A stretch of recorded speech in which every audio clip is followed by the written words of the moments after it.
Bruna Vasconcelos ou Carolina Turgeman.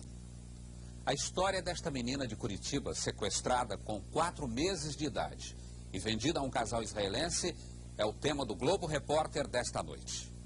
Milhares de crianças brasileiras foram e ainda são vendidas a casais estrangeiros. No caso de Bruna, pela primeira vez, a criança sequestrada foi localizada e os pais verdadeiros puderam recorrer à justiça para pedi-la de volta. Uma história que teve seu desfecho ontem em Israel, onde está o repórter Renato Machado. Há muitos anos, aqui nesta cidade de Davi, nas muralhas de Jerusalém, o rei Salomão teve que fazer um julgamento difícil. 2 mulheres disputavam a posse de uma criança, ele mandou cortar a criança ao meio, a mãe verdadeira implorou que ele entregasse a criança a outra e ficou com a criança. Desde esse tempo, há 3.000 anos, a humanidade repete a sabedoria de Salomão. A mãe natural sempre tem o direito à posse da criança. Esse julgamento salomônico foi repetido ontem aqui em Jerusalém por 3 juízes judeus. Os personagens, uma família brasileira. Rosilda Gonçalves deixou 3 filhos no Paraná e veio com o companheiro Luiz Américo para Israel esperar esta sentença. A menina Bruna, sequestrada há quase 2 anos e vendida a um casal israelense, vai voltar para Rosilda. O tribunal ordenou que um psicólogo faça esta transferência de famílias, num período de no máximo 1 mês. Rosilda e Luiz Américo ainda não puderam ver a pequena Bruna. Bruna, moreninha forte, nascida em 12 de junho de 86. Filha de Rosilda Gonçalves e Luiz Américo Vasconcelos, ela nasceu nesta casinha de um subúrbio de Curitiba. O pai trabalha numa oficina mecânica. Rosilda é manicure. Gente simples, com 3 filhos mais velhos e sem ter com quem deixar as crianças durante o dia. 13 de outubro de 86. Esta foto é do dia em que Bruna sumiu. Os pais estão no trabalho. Uma babá, Marisa, chega de táxi para cuidar do bebê. Era a 2ª vez que ela ia lá. Marisa manda o irmão de Bruna ir comprar pão. Pega a criança no berço e some. Em fevereiro de 87, o Globo Repórter faz um programa sobre o tráfico de bebês. Quando a equipe chega a Curitiba, centro da venda de bebês no país, a babá Marisa já está presa, mas isso não ajuda muito. Em troca de 1.000 cruzados, ela entregou Bruna ao namorado, que sumiu. Estava desesperado, né? Porque ele tinha uma dívida enorme para pagar, né? E ele falou para mim que, no caso, eu teria que pegar essa menina que ia ajudar ele. Quantos sequestros ele fez ao todo? 4 sequestros. E para quem ele roubava essas crianças? Ele roubava para Arlete e Lu. Todas as crianças foi para Arlete. Arlete e Lu é a mais conhecida traficante de bebês. Presa e condenada pelo sequestro de uma criança, ela cumpre pena perto de Curitiba. Arlete espera julgamento em mais 5 casos de venda de bebês. Eu preferia não citar a palavra cobrar, porque nós estamos tratando de um ser humano.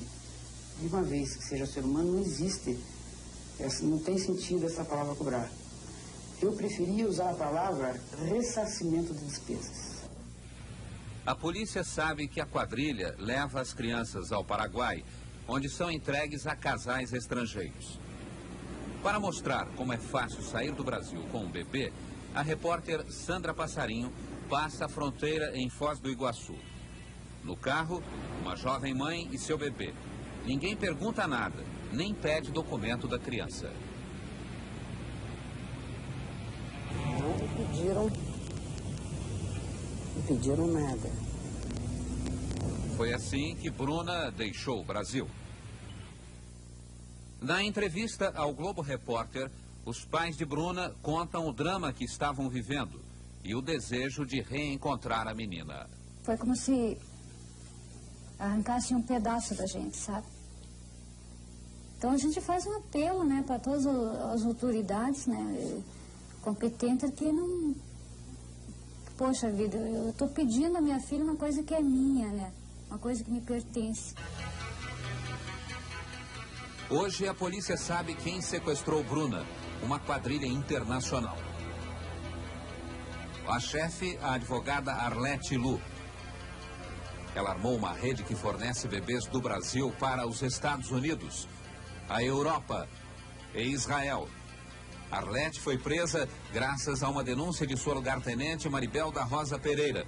E foi Maribel quem recebeu Bruna de outro membro da quadrilha, Rodolfo Garcia. Foi a Rodolfo que o namorado da babá Marisa entregou Bruna. Rodolfo Garcia vive em Curitiba e é manequim internacional.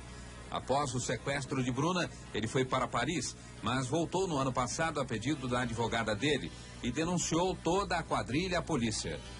Com base no depoimento de Rodolfo, a polícia do Paraná conseguiu as pistas que levariam à localização de Bruna em Israel. É o que conta o repórter Caco Barcelos. Na frente dessa igreja, Bruna foi entregue aos traficantes. No mesmo dia, o casal de israelenses que veio a Curitiba aprovou a escolha dela. 3 dias depois, já com a documentação falsa, Bruna foi levada de carro para Assunção, no Paraguai, e de lá foi de avião para Israel. Para aprovar a adoção na justiça, a quadrilha usou vários documentos falsos deste cartório do Rio de Janeiro. A falsificação dos documentos, somada ao depoimento de Rodolfo Garcia, confirmou uma suspeita. A quadrilha de Arlete e Maribel está por trás do caso Bruna. A polícia tem nomes de muitos integrantes da quadrilha, mas até agora, além de Arlete, só há uma pessoa presa, Marisa Vieira, a babá que sequestrou Bruna. É a única condenada neste caso. Os outros aguardam julgamento em liberdade. A própria Marisa acha que não deveria haver tanta impunidade para sequestradores. Eu acho que um crime que nem o meu, né, devia existir uma punição maior, né? Para você própria, você acha? Exatamente, para mim mesmo. Porque eu acho que isso que eu fiz não foi justo, entende? Eu entrar numa casa, roubar uma criança, dar a criança para uns bandidos, certo? Eles consumir com a criança. Então, eu acho que no caso, um crime desse que nem o meu, tá? O sequestro, tanto de crianças como de adulto, qualquer coisa, entende? Eu acho que deveria existir uma pena... Mais dura? Não é bem uma pena mais dura, entende? Sei lá, acho que as pessoas não mereciam viver, entendeu? A investigação da polícia paranaense levou aos nomes de casais israelenses que compraram bebês. Esta cópia de um caderno dos traficantes apreendido pela polícia revela que eles são muito organizados e que trabalham por encomenda. Aqui estão relacionados os nomes de vários casais israelenses com suas respectivas encomendas, inclusive com o nome que eles pretendem dar à criança a ser adotada. Outro detalhe, esse código significa o sexo da criança. A menina, O menino. Quem descobriu este caderno foi o detetive Ismael, que para investigar o caso Bruna, namorou uma das mulheres da quadrilha, Claudete Elísio. Na casa de Claudete, Ismael encontrou a chave do mistério. Este bilhete, com o nome e telefone do pai israelense de Bruna, Jacob Turgeman. Nós, de pronto, chamamos um intérprete. Então, o intérprete nada mais fez do que ligar para esse número telefônico e, após a conversa, e realmente quem atendeu a ligação telefônica lá foi o pai adotivo de Bruna. Mas, a princípio, ele não queria divulgar nada, dar nenhum detalhe. E foi quando, então, o intérprete falou, olha, quem está querendo saber da criança é a Maribel da Rosa Pereira. Só então, mencionando o nome de Maribel, o Jacob, então, resolveu dizer que a Bruna estava com ele e que estava muito bem. Então, esse é o ponto culminante e decisivo, foi esse bilhete que nós encontramos. E segundo consta, esse bilhete teria sido escrito pelo próprio pai adotivo, seria de próprio punho. A seguir, a TV... Depois que a polícia do Paraná conseguiu este bilhete com o nome e o telefone do casal Turgeman, com quem estava a menina Bruna, o casal mudou de cidade, desapareceu. Uma televisão inglesa, a Central TV, enviou ao Brasil uma equipe para fazer uma reportagem sobre o tráfico de bebês. Em contato com o Globo Repórter, os ingleses se interessaram pelo caso Bruna. A equipe da TV inglesa pagou para conseguir entrevistar Arlete Lu na penitenciária do estado. Ela, que se recusa a falar à imprensa brasileira, disse ao repórter Roger Cook que as acusações são falsas. Ela insiste que apenas intermediava as adoções, sem lucro, e que, se pudesse, faria tudo de novo. Nenhuma vergonha. A advogada Arlete, que hoje trabalha na penitenciária fazendo roupinhas de bebê, disse que se começasse de novo, apenas tomaria uma precaução: cercar-se de pessoas confiáveis. Quem entregou Arlete à polícia foi sua lugartenente Maribel da Rosa Pereira. Ela mora no Paraguai, mas foi neste hotel da Argentina que os ingleses conseguiram achar Maribel e seu marido paraguaio Mário Yankee. Ela, que é apontada pela polícia brasileira como atual chefe do tráfico de bebês brasileiros, concordou em falar à TV inglesa. Isso não é mentira, isso é verdade. Eu trabalhava com a Arlete Lu, eu admiro o que a Arlete Lu fazia. Isso não é mentira. Porque eu trabalhei com a Arlete Lu de Baby Sister para recuperar crianças. Eu recuperava crianças sifilíticas, com gonorreia, com todo tipo de problemas na pele. Eu era como uma baby sister e enfermeira. Eu cuidava desses bebês com todo carinho, com todo amor, para que eles estivessem aptos para a Arlete vender. Eu trabalho no Paraguai como comerciante de videocassete. Quem quiser comprar vídeo, fala comigo. A única coisa que eu tenho, que eu posso dizer, é isso. Eu não tenho envolvimento com tráfico. Eu sou uma comerciante de TV, eu sou uma comerciante de eletrônica. Rodolfo Garcia, que apresentou provas contra Maribel, disse que ainda hoje ela cobra de 20 a 30 mil dólares de casais que a procuram no Paraguai. Bebês brancos de olhos claros custam mais caro. Em Israel, a Central TV contratou um detetive para achar Yaakov e Simone Turgeman, pais adotivos de Bruna, que haviam deixado às pressas a cidade de Eilat, onde viviam. E o casal foi encontrado morando neste apartamento em Tel Aviv, onde Yaakov Turgeman é dono de uma confecção de roupas de criança. Em março deste ano, a TV inglesa levou Rosilda, a mãe de Bruna, até Israel. Foi uma longa viagem, passando por Londres. À beira do Tâmisa, a manicure de Curitiba contou ao público inglês sua luta para rever Bruna. I feel I have renewed hope and strength. And I would like to be able to find her and take her home.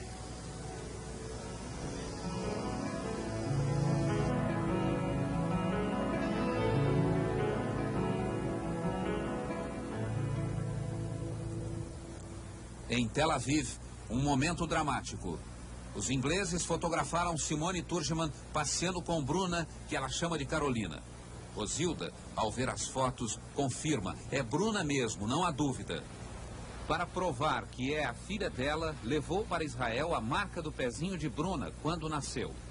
Mrs. Turgeman, hello. You speak English, don't you?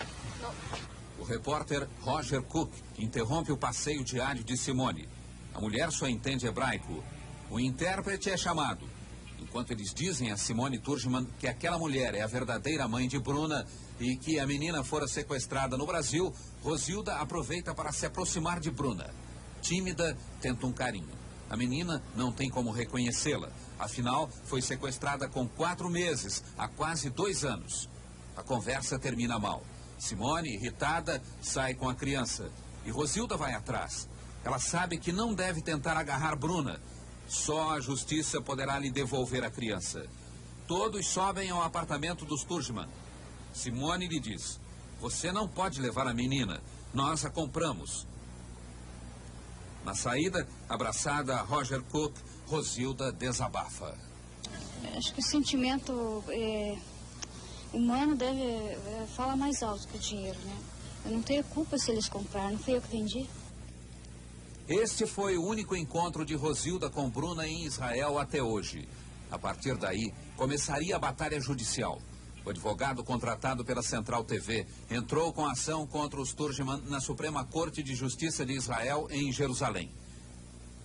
De Curitiba, o delegado Haroldo Abilhoa, que levantou todo o caso Bruna, abastecia de informações a justiça israelense. Enviamos materiais, exame de sangue do pai, da mãe, exame de sangue da criança, isso tudo para confronto, realmente positivou. Após isso, a justiça, a corte israelense exigiu então que os pais fossem lá para submeter a novos exames de sangue e também um novo teste de paternidade que é através da pele. E você veja que, segundo as informações que nós temos, tudo isso positivou. Enquanto Luiz Américo e Rosilda lutam por Bruna em Israel, quem toma conta da casa é o filho Cleverson, de 13 anos. O cantinho de Bruna está com 1 ano e 8 meses quando ela foi sequestrada. Nos últimos dias, a pequena cama ganhou um trato especial do irmão mais velho, Jefferson. Os 2 irmãos passaram várias madrugadas com a avó, parentes e amigos na Rádio Clube de Curitiba, de onde acompanhavam as sessões do tribunal israelense. A Rádio Clube manteve o repórter Olavo de Souza durante 1 mês em Israel, transmitindo de um telefone público os informes sobre o caso Bruna. Na rádio havia até reza e vela acesa.